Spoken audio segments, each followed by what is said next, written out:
20세기 최고의 정신의학자이며 우리가 잘 아는 호스피스 운동의 선구자인 그 엘리자베스 로스라는 유명한 학자가 있습니다. 저는 얼마 전에 그녀가 저술한 책 중에 하나인 인생 수업이라는 그 책을 읽고 깊은 감명을 받았습니다. 특별히 그 책에 보면 그 유명한 피에타 상을 조각한 미켈란젤로에 관한 이야기가 있는데 아주 감동적입니다. 저것이 바로 피에타 상입니다. 피에타는 이태리어로 슬픔, 또 비애, 또 침통이라는 뜻입니다. 피에타 상은 성모 마리아가 피에타, 이 비통한 심정으로 십자가에 처형된 아들 예수의 시신을 안고 있는 이 조각상입니다. 저 피에타 상은 르네상스 시대를 대표하는 최고 걸작품 중에 하나입니다. 인생 수업이라는 책에 보면 이런 이야기가 수록되어 있습니다. 어느 날 누군가 미켈란젤로에게 당신이 어떻게 피에타 상이나 다비드 상 같은 훌륭한 이 조각상을 만들 수 있었느냐고 물었습니다. 그러자 미켈란젤로는 이미 조각상이 대리석 안에 있다고 생각하고 상상하고 이제 필요 없는 부분을 깎아내어 원래 존재하고 있던 것을 나는 그저 꺼내 주었을 뿐이라고 대답했습니다. 이미 존재하고 있었고 앞으로도 영원히 존재할 완벽한 이 조각상이 누군가가 자기 자신을 꺼내주기를 기다리고 있었습니다. 마찬가지로 당신 안에 있는 위대한 사람도 밖으로 나오기만을 기다리고 있습니다. 사람은 누구나 내면에 위대함의 이 씨앗을 가지고 있습니다. 위대한 사람이란 다른 사람이 갖지 못한 특별한 그 무언가를 가진 사람이 아닙니다. 그는 단지 가장 뛰어난 자신을 드러내는데 걸림돌 되는 것들을 제거해 버렸을 뿐입니다. 저는 이거를 읽고 묵상하다 보니까 피에타 상으로 변신한 그 원래 그 돌덩이의 그 노랫소리가 제 귀에 들려오는 듯 했습니다. 그래서 그 노랫소리를 이렇게 시로 적어봤습니다. 나는 그저 흔한 돌덩이였습니다. 비바람을 맞기도 하고 행인들이 밟고 지나가는 버려진 돌덩이였습니다.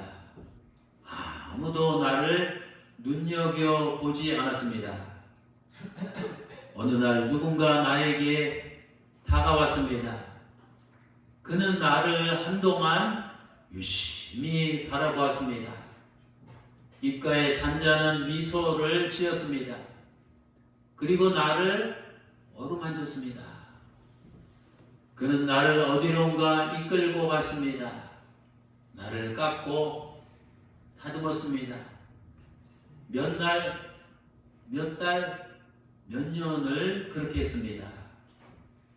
그의 손길이 스쳐간 후 나는 이제 더 이상 돌덩이가 아니었습니다. 모든 사람이 감탄하는 피에타 상이 되었습니다. 그제야 나는 내가 누구인지 깨닫게 되었습니다. 나는 돌이 아니라 걸작입니다. 사랑하는 성도 여러분, 원래 이 세상에 피에타상은 없었습니다. 그저 하나의 이 돌덩어리가 있었을 뿐입니다. 그런데 미켈란젤로의 손길이 닿자 그 돌덩이가 위대한 이 조각상으로 변신을 했습니다. 그의 다듬질을 통해서 혼이 불어넣어지고 생명이 주입되어서 돌덩이가 위대한 예수의 형상으로 다시 살아났습니다. 우리 인간은 원래 돌덩이 같은 존재입니다. 사람은 흙으로 빚어졌습니다. 흙이 뭡니까? 흙은 이 돌덩이 가루들입니다. 성인을 구성하는 그 뼈가 206개라고 하는데요. 인간의 뼈를 구성하는 그 성분과 이 돌덩어리를 구성하는 이 성분이 화학적으로 분석하면 일치한답니다. 인간은 돌덩이에서 왔습니다. 인간은 돌덩이입니다. 제 돌덩이 무게는 지금 한 70kg 정도 나갑니다. 여러분, 돌덩이 무게는 얼마나 나가십니까? 우리는 이 돌덩이입니다. 그러면 여러분, 돌은 어떤 특성을 가졌습니까? 첫째, 돌은 지저분합니다. 길바닥에 온갖 오물과 더러운 때가 묻어 있습니다. 돌처럼 우리도 하나님 앞에서 온갖 더러운 죄악들이 묻어 있는 우리는 더럽고 추악한 존재입니다. 그 다음에 돌은 무겁습니다. 무거워서 한번 자리를 잡으면 움직이지 않습니다. 우리도 돌처럼 한번 자기 생각이 자리를 잡으면 움직이려고 하지 않습니다. 고집이 셉니다. 좀처럼 자기 생각, 자기 선입관, 자기 이론, 자기 철학, 자기 주장을 움직이거나 꺾으려고 하지 않습니다. 또 돌은 모양이 없습니다. 가공하지 않은 돌은 볼품이 없습니다. 거칠고 모나고 투박합니다. 우리도 돌처럼 원래는 별 볼 일 없는 아주 형편없는 존재입니다.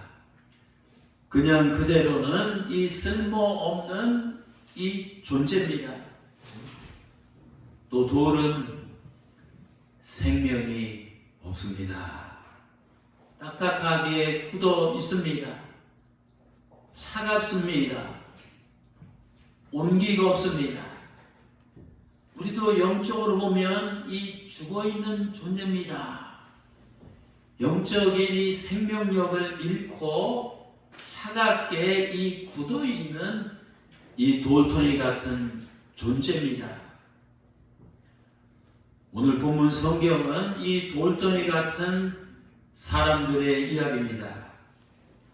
갈릴리 시골 어촌에 4명의 젊은 어부들이 살고 있었습니다. 아마 20대, 30대 정도가 되지 않았을까 추정을 합니다. 시몬이라고 하는 베드로와 그의 형제 안드레, 또 야고보와 그의 형제 요한입니다. 당시 4명의 그 어부들은 사실 돌덩이 같은 그런 존재들이었습니다. 돌덩이처럼 그들은 때가 묻어있는 죄인들이었습니다. 성경에 보면 베드로가 우리 예수님을 처음 만났을 때 뭐라고 고백한지 아십니까? 주님, 나는 죄인입니다. 내게서 떠나가 주시옵소서라고 고백했습니다. 또 4명의 그 어부들은 꿈쩍도 하지 않는 이 돌덩이처럼 완고하고 자기 주장이 세고 이 고집불통의 사람들이었습니다. 그들은 주님을 따르면서도 서로 으뜸이 되려고 자기 주장을 굽히지 아니하고 다투기도 하였습니다. 베드로는 급하고 자존심이 세고 자기 주장이 강했고요. 또 야고보와 요한은 주님이 뭐라고 했어요? 물의 아들, 천둥의 아들이라고 별명을 붙일 정도로 아주 성격이 불같고 혈기가 있고 막 우락부락했습니다. 또 그들은 울퉁불퉁한 돌처럼 유대 사회에서 아주 별 볼 일 없는 허접한 그런 존재들이었습니다. 유대 사회에서 무시당하고 이 천적꾸러기로 취급받던 이 천민들이었습니다. 사도행전 4장 3절에 보면 베드로와 요한이 은혜 받아서 막 담대하게 유창하게 주님을 증거하는 모습을 보고 그 당시 리더들, 지성인들, 인텔리친들, 유대학자들과 원로들과 이 관원들이 깜짝 놀랐습니다. 그래서 뭐라고 한지 아십니까? 베드로와 요한이 원래 배운 것이 없는 가방끈이 짧은 이 무식한 이 천한 사람인 줄 알았는데 이렇게 자신 있게 말하는 것을 보고 깜짝 놀랐다고 말합니다. 또한 그들은 이 생명이 없는 이 돌덩이처럼 영적으로 죽어있는 사람들이었습니다. 그 4사람은 영적으로 차갑고 영적으로 딱딱하고 영적으로 병들거나 사망한 사람들이었습니다. 말하자면 이 4명의 이 젊은 어부들은 돌덩이로 태어나서 돌덩이로 굴러다니다가 돌덩이로 살다가 그저 돌덩이로 죽을 수밖에 없는 돌덩이들이었습니다. 그런데요, 사랑하는 성도 여러분, 오늘 본문 성경에 보면 이런 돌덩이 같은 베드로, 돌덩이 같은 안드레, 돌덩이 같은 야고보, 돌덩이 같은 이 요한에게 우리 주님께서 직접 찾아가셨다는 사실입니다. 돌덩이들이 제 발로 굴러서 이 주님에게 찾아간 것이 아닙니다. 당시 아무런 매력도 없고 실력도 없고 경력도 없고 아무도 거들떠보지 않았던 이 돌덩이 같은 그런 이 4명의 그런 이 어부들을 우리 주님께서 직접 찾아가셨다는 것입니다. 여러분 생각해 보세요. 그 당시 갈릴리 어촌에는 제가 성지순례 2번 갔는데 거기 가봤습니다. 갈릴리가 크니까 뭐 바다가 가듯이 넓은데 거기서 생업하는 어부들이 베드로, 안드레, 야고보, 요한 4명밖에 없었을까요? 아마 40명 아니면 이 400명도 더 되었을지 모릅니다. 그런데 하필 그들 4명에게만 우리 주님께서 찾아가셨습니다.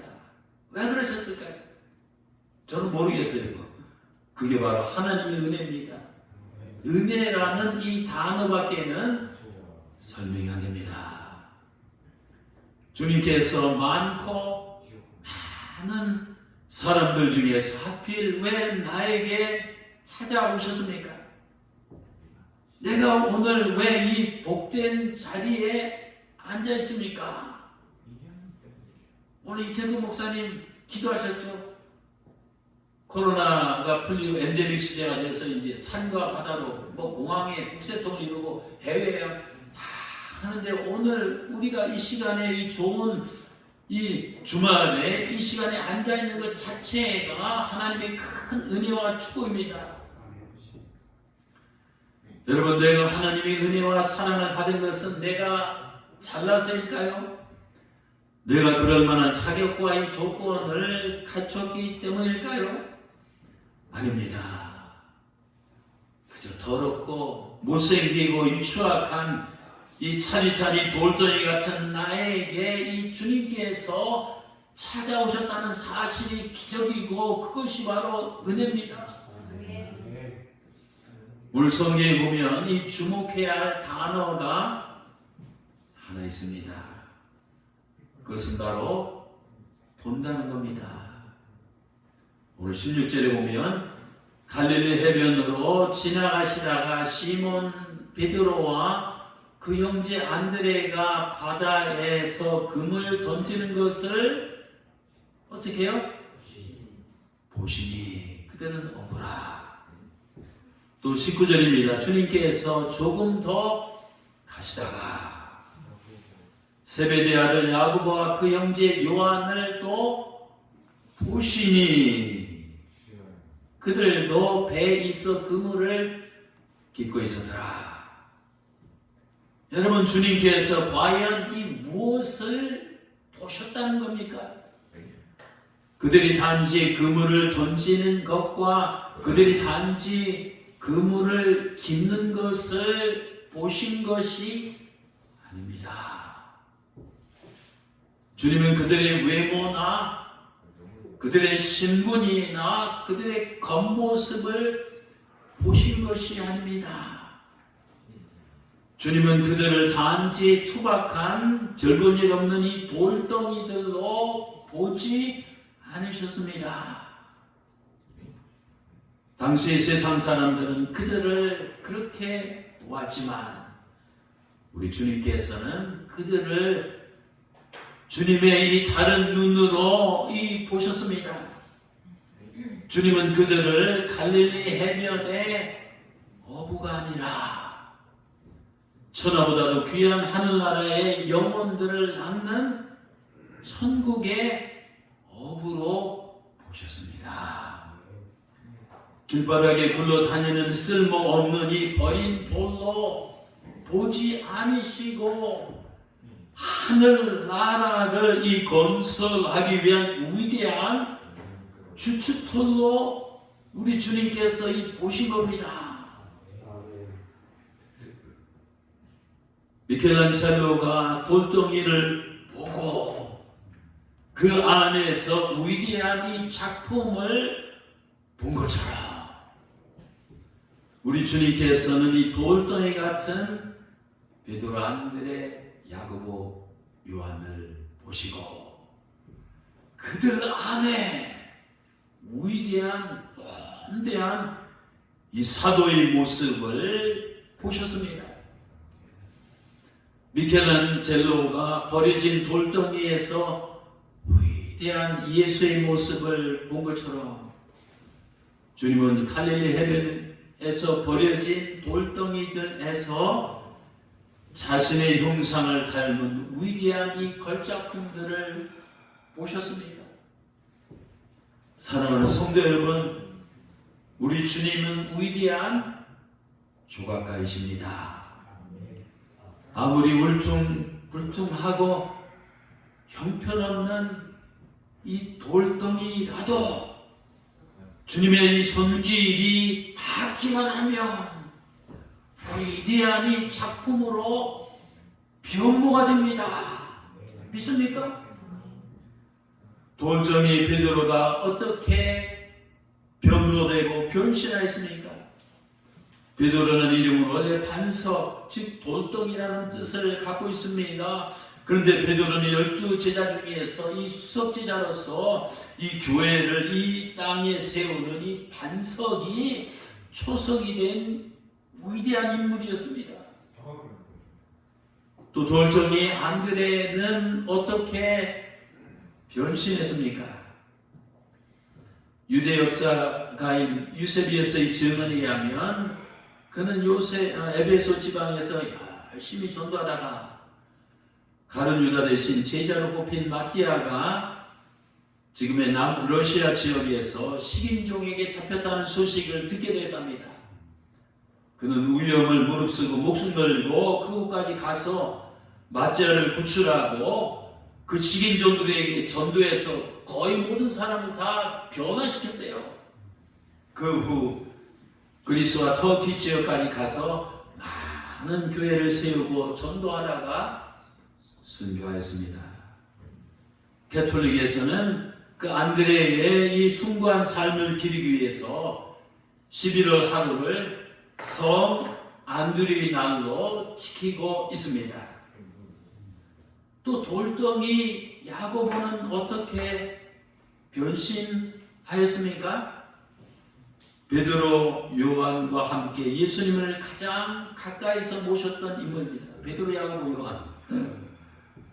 초대교회 전승에 따르면 야고보는 순교하기 전에 지중해 부근에서 복음을 전했고, 특별히 스페인 지방에서 이 복음을 전하다가 예루살렘에 와서 순교를 하였습니다.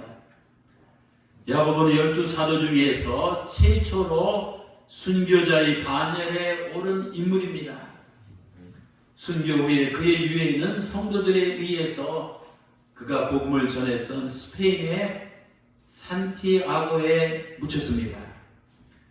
기독교인들에게 야고보의 유해가 안장되어 있는 산티아고는 많이들 가잖아요. 예루살렘 로마와 함께 세계 3대 성지 순례지로 알려져 있습니다.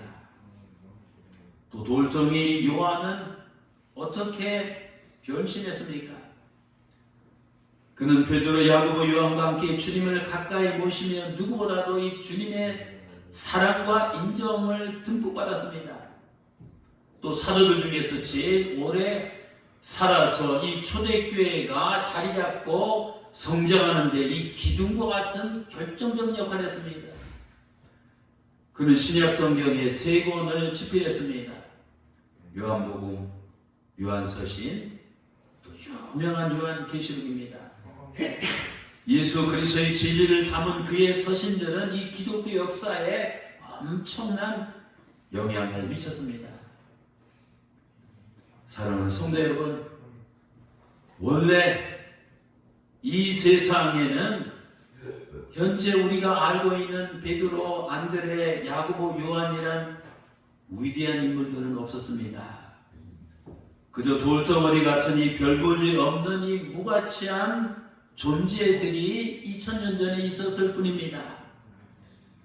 그런데 주님의 손길이 그들에게 닿자 그 돌덩이들이 위대한 이 걸작들로 이 변신을 했습니다. 이 돌들이 눈부신 뭐래요? 보석. 돌들이 이 다해못한 이 눈부신 이 보석들로 변화가 되었습니다. 주님의 눈길은 그들 안에 숨어있는 거인을 보셨습니다. 주님의 발길은 그들 곁에서 잠자는 그 거인들을 깨우셨습니다. 또 주님의 이 손길은 누워있는 이 거인들을 일으켜서 그들 밖으로 걸어 나오게 만드셨습니다. 실로 그들의 인생에서 이 주님께서 그들의 인생에 걸어 들어오시는 순간 그들의 내면에 이 생명의 빛이 비치고 그들의 존재는 이 변화하고 그들의 삶은 180도 달라지기 시작했습니다. 만일 그들이 갈릴리 해변에서 이 주님을 만나지 않았더라면 그들의 인생이 어떻게 되었을까요? 갈릴리 해변에서 평생 동안 고기를 잡고 그물을 깃다가 인생을 보냈을 것입니다. 돌덩이로 태어나서 돌덩이처럼 구르며 살다가 그저 돌덩이로 생을 마감했을 것입니다. 사랑하는 성도 여러분, 나는 이 세상에 태어나서 평생 그냥 이 돌덩어리로 이 존재할 것인가? 아니면 위대한 이 작품으로 살아갈 것인가? 생각해 보시기 바랍니다. 내 인생이 위대한 작품으로 이 탄생하려면 위대한 이 조각가이신 주님을 만나야 됩니다. 아멘. 아멘. 그분을 받아들여야 됩니다. 그분과 이 동행해야 됩니다. 한국에서 거의 50년을 이 석공으로 살아온 윤만걸 장이라는 사람이 있는데 어느 기사에서 이런 말을 한 적이 있었습니다. 뭐라고 그분이 얘기했냐면은 굴러다니는 이 돌덩이도 어떤 사람을 만나느냐에 따라서 다른 생명을 지니게 된다. 그러니까 50년 석공으로 살아온 이 장인이 한 말이에요. 굴러다니는 이 돌덩이도 이 누구를 만나느냐에 따라서 다른 이 생명을 지니게 된다. 길바닥에 버려진 돌도 우리 같은 이 석공을 만나면 절집의 한 모퉁이나 이 문화재 복원에 사용되는 귀한 돌이 되고, 또 조각가를 만나면 예배의 대상이 될 수 있는 그런 이 성스러운 작품이 되고, 하지만 일반 계열의 이 석축을 짜는 사람을 만나면 계열 밑에 들어가는 이 돌들이 되고, 이렇듯 돌에 새로운 생명을 불어넣는 이것은 이 장인인 이 석공이다. 참 이 통찰력 있는 이런 말입니다. 그렇습니다. 주님은 위대한 장인이고, 위대한 이 조각가이고, 위대한 이 조물주십니다. 돌덩이 같은 내 안에 숨어있는 하나님의 형상을 드러내기 위해서 불필요한 걸림돌을 제거해 줄 수 있는 분은 바로 예수 그리스도이십니다.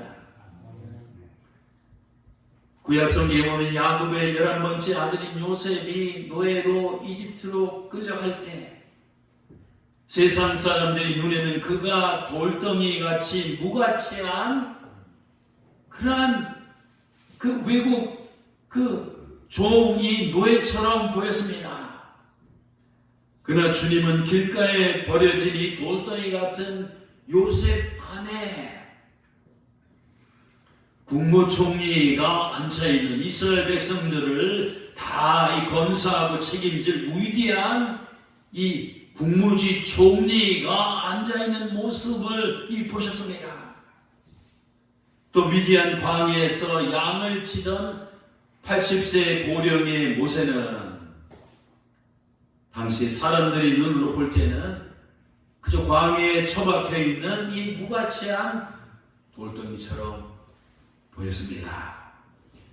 그러나 주님은 그 쓸모없는 이 돌덩이 같은 이 모세 안에 430년간 이 애굽에 갇혀있던 이스라엘 민족을 해방시킬 위대한 영도자가 앉아있는 모습을 보셨습니다. 또 이새의 가정에서 막내 아들인 다윗은 누가 봐도 그 형제들이나 아버지나 엄마나 동네 사람이나 누가 봐도 이 돌덩이같이 별볼일 없는 이 존재처럼 보였습니다. 하지만 주님은 그 돌덩이 같은 어린 다윗 안에 이스라엘에서 가장 위대한 이 성군, 이 왕이 앉아 있는 것을 보셨습니다. 또한 세상 사람들이 눈을 볼 때는 베드로, 안드레, 야고보, 요한은 울퉁불퉁한 돌 같은 별볼일 없는 존재들처럼 보였습니다. 그러나 주님은 그 돌덩이들 안에서 기독교의 반석과 이 기둥이 될 위대한 이 거인들이 앉아 있는 것을 보셨습니다. 미국 작가인 프레드릭 파우스트라는 사람이 이렇게 말했습니다. 모든 사람 안에는 거인이 잠자고 있다. 그런데 그 거인이 깨어날 때 인생의 이 기적이 일어난다. 여러분들 집안에 여러분 자녀들 있죠? 지금은 여러분의 부모의 마음에 안 들고 속썩이고 곁길로 가고 별 볼 일 없는 것 같지만 여러분이 눈으로 보지 마세요. 그 자녀 안에는 위대한 사람이, 위대한 인물이, 위대한 리더가, 위대한 이 걸작품이 그 안에 다 들어가 있습니다. 우리 안에도 마찬가지입니다. 우리 안에는 지금 거인이 잠자고 있습니다. 여러분, 그 거인이 깨어났습니까? 아니면 죽어 있습니까? 누워 있습니까? 일어났습니까? 갈릴리 해변에서 이 베드로, 안드레, 야고보, 요한이 주님을 만나는 그 순간 그들 안에 있는 거인이 꾸물꾸물하며 이 깨어나는 순간이었습니다. 갈릴리 바다에서 우리 주님이 그들을 찾아가서 만지는 순간 그들 안에 이 수십 년 동안 잠자던 거인이 깨어나서 그들의 삶이 달라지고 인생이 달라지고 운명이 달라지고 이 기독교 역사가 달라지고 세계의 역사가 달라지기 시작했습니다. 미켈란젤로가 돌덩이에서 위대한 이 조각상을 끄집어냈듯이 주님은 돌덩이 같았던 그들에게서 위대한 사도를 끄집어냈습니다. 원래 교육이란 말이 영어로 education이거든요. edu라는 말은 원래 라틴어에서 이끌어낸다는 거예요. 우리 위에 선생님들, 교수님들 많은데 내가 없는 것을 해서 학생들을 뭐 완전히 다른 사람 만드는 게 아니에요. 이미 그 안에 모세가 들어있고 그 안에 위대한 베드로, 그 안에 위대한 다윗, 그 안에 위대한 인물들이 있는데 선생님들은 어떻게 하는 거예요? 그 거인들을 깨우면 돼요. 그 불필요한 것을 다 솎아내주기만 하면 원래 그 안에 있던 거인들이 눈을 뜨고 일어나서 조급조급 이 세상에 걸어 나오게 선생님들은 인도만 하면 됩니다. 사랑하는 성도 여러분, 주님의 손에 이 돌덩이 같은 내 존재를 맡깁시다. 주님께서는 나를 사랑으로 쪼개고 믿음으로 깎고 은혜로 다듬어서 이 새로운 피조물로 만들어주십니다. 그런즉 누구든지 그리스도 예수 안에 있으면 새로운 피조물이라. 이전 것은 지나갔으니 새 것이 되었도다. 물을 포도주로 변화시키니 주님께서는 이 돌같은 나를, 너를, 우리를 보석으로 변화시켜 주실 것을 믿습니다. 끝으로 돌덩이 기도라는 제가 쓴 시를 제가 낭독하고 오늘 말씀을 맺도록 하겠습니다. 돌덩이 기도. 주님, 저는 돌덩이 같은 존재입니다. 온갖 세상 죄악의 때들이 묻어있고 또 고집이 세고 뭐 내세울 것도 없고 죽어있는 차디찬 이 돌덩이 같은 존재입니다. 주님, 돌덩이 같은 저에게 묻어있는 이 죄악의 때를 당신의 보혈로 씻어주소서. 또 완악하고 이 고집센 나를 이 말씀의 칼로 깎아주소서. 또 내세울 것이 없음에도 이 교만했던 나를 겸손의 끈로 다듬어 주소서. 또 냉랭하게 죽어있는 이 심령에 성령의 이 불을 붙여 주소서. 주님, 돌덩이 같은 저에게 생계를 불어넣어 주시고 생명의 온기를 회복시켜 주시고 불필요한 부분들을 제거해 주셔서 주님의 형상을 만들어 주소서. 기도합시다.